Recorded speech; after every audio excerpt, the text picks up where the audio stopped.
अटल बिहारी वाजपेयी की सरकार 6 साल रही, मैंने तो कभी नाम नहीं सुना, ना लाल किले की प्राचीर से तो छोड़ दीजिए, उनके भाषणों में सावरकर का नाम नहीं सुना। आडवाणी जी ने इतनी बड़ी रथ यात्रा भी निकाल दी और सब चीजें कर दी जिन्होंने बीजेपी को खड़ा किया, कभी सावरकर के ऊपर इतना डिस्कशन नहीं हुआ, कभी सावरकर का नाम तक नहीं लिया।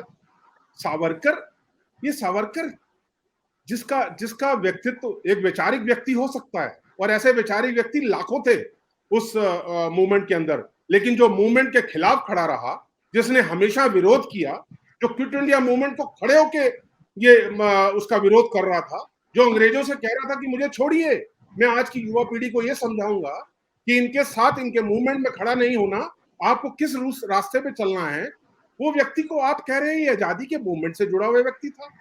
मुझे तो दुख हो रहा है, क्या हम कल नाथूराम गोडसे पे भी डिबेट करेंगे? ऐसे ऐसे लोगों पर डिबेट करना ही बेमानी है। ये बीजेपी की और आरएसएस की, ऐसे व्यक्तियों की आज के टाइम की एक मनस्थिति है। एक दुकान खोल रखी है उन्होंने कि किसी ना किसी रूप में जो आजादी का मूवमेंट था उसकी खिलाफत करनी है। एक नाम पकड़ लो, उस नाम को महात्मा गांधी के साथ, सुभाष चंद्र बोस के साथ, देश का प्रधानमंत्री लाल किले की प्राचीर से उसका नाम ले, इससे बड़ी शर्म की बात नहीं हो सकती है। और आप उस जवाहरलाल नेहरू को भूल गए जिसने 16 साल जेलों में काट दिए, उस सरदार पटेल को भूल गए जिसकी बुत लगा के आप आरती उतार रहे हैं गुजरात के अंदर। कौन से दिशा के अंदर जा रहा है ये देश?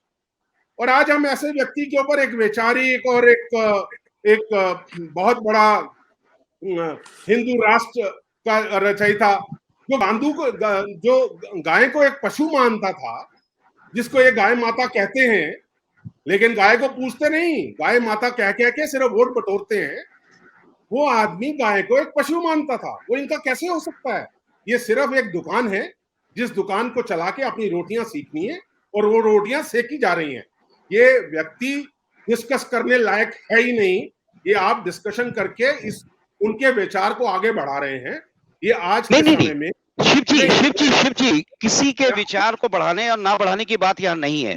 यहाँ बात है कि हमारे व्यूअर्स को एक्चुअल्स देने का, फैक्ट क्या है, इसीलिए तो हम आप बैठे हैं यहाँ पर। मैं सारे फैक्ट्स ही गिना रहा हूँ।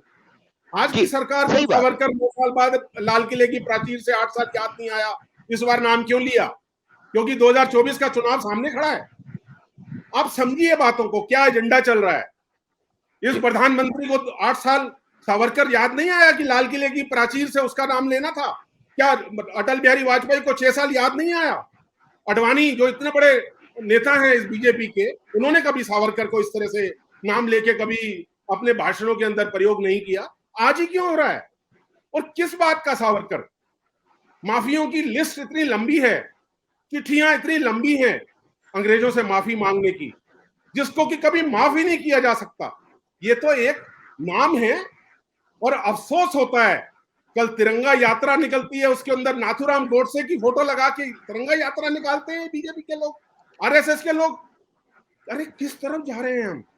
अगर आज नहीं रोका गया तो कभी नहीं रोक पाएंगे। मैं बता दूं आपको, ये ऐसा समय आ गया है, इस समय के ऊपर हमें वैचारिक तरीके से आज की स्थिति के ऊपर विचार करना चाहिए। ये सावरकर जैसे व्यक्तियों के ऊपर हमें अपनी डिबेट करके समय को बर्बाद नहीं करना चाहिए। ये किताबों के पन्नों से सावरकर का ये निकाल लिया। अब मैं शिव जी मैं अब अरविंद जी के पास जाना चाहता हूं, जो आपने कहा कि इस पे हमें विचार करना चाहिए। और आप हमसे जुड़े रहने के लिए सब्सक्राइब करें YouTube पर, फॉलो करें ट्विटर पर और लाइक करें Facebook पर। और ज्यादा जानकारी के लिए आपको टाइप करना होगा सिर्फ न्यूज़ नशा।